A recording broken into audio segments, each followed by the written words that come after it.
আকবর শাহ থানা এলাকার সর্বস্তরের জনগণের পক্ষ থেকে শুভেচ্ছা ও অভিনন্দন জানান ৯ নং উত্তর পাহাড়তলী ওয়ার্ড স্বেচ্ছাসেবক দলের নবগঠিত কমিটির যুগ্ম আহ্বায়ক রায়হান মাহমুদ সাজুকে।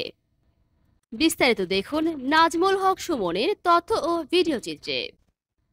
১৯ সেপ্টেম্বর রোজ শুক্রবার বিকাল ৩ ঘটিকার সময় ৯ নং উত্তর পাহাড়তলী ওয়ার্ড স্বেচ্ছাসেবক দলের নবগঠিত কমিটিতে রায়হান মাহমুদ সাজুকে যুগ্ম আহ্বায়ক মনোনীত করায় চট্টগ্রাম মহানগর স্বেচ্ছাসেবক দলের আহ্বায়ক মোহাম্মদ বেলায়েত হোসেন বুলু ও যুগ্ম আহ্বায়ক মোহাম্মদ জহিরুল হক টুটুল এবং সদস্য সচিব ইঞ্জিনিয়ার মোহাম্মদ আহিদকে শুভেচ্ছা জানিয়ে আনন্দ মিছিল অনুষ্ঠিত হয়।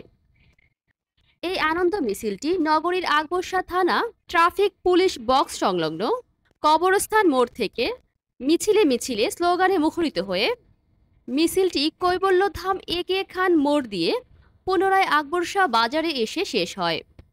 এ সময় উপস্থিত ছিলেন বিএনপি নেতা শাহেদ ইসলাম, সাইফুল ইসলাম মামুন, জসিম শিকদার, রিপন খান, যুবদল নেতা মনসুর আহমেদ মোহন, মহানগর অটো রিকশা শ্রমিক দলের সভাপতি আলতাফ হোসেন আলতাফ সহ আরও উপস্থিত ছিলেন বিএনপির বিভিন্ন স্তরের অঙ্গ সংগঠনের নেতাকর্মীরা। নেতৃত্ব দিবা সবাই এবং আমাদের এখানে ছোট ভাই সাজু, তারপরে আরো আছে এখানে শুক্কুর, নুর আলম, শাহজাহান, রনি, এরা একটা নেতৃত্বে আসছে এবং এটাই আমরা আশা করব সমাজকে এবং সংগঠনদের যারা নির্বাচিত হয়েছে তারা যে কোনো কাজে যাক আমাদের সার্বক্ষণিক সহযোগিতা থাকবে। এটার জন্য আপনাদের কাছে যাবে সমাজে বা এগুলোর জন্য চিহ্নিত লোক আমরা যাতে তাদেরকে ধরে বান দিবেন। আর যদি আপনারা কিছু না করতে পারেন আমাদেরকে বলবেন, দল থেকে আমরা এটা প্রশাসনিক ভাবে একটা ব্যবস্থা নিব। এখানে মঞ্চে বসে আমার সিনিয়র ভাই ব্রাদার, ওনারা সবাই দলের অনেক পরিশ্রম করছে, ওনাদের থেকে আমরা অনেক কিছু শিকার আছে। আমি ওনাদেরকে স্মরণ করে সামনের রাস্তাটাকে এলাকা ভিত্তিক ভাবে চলতে চাই।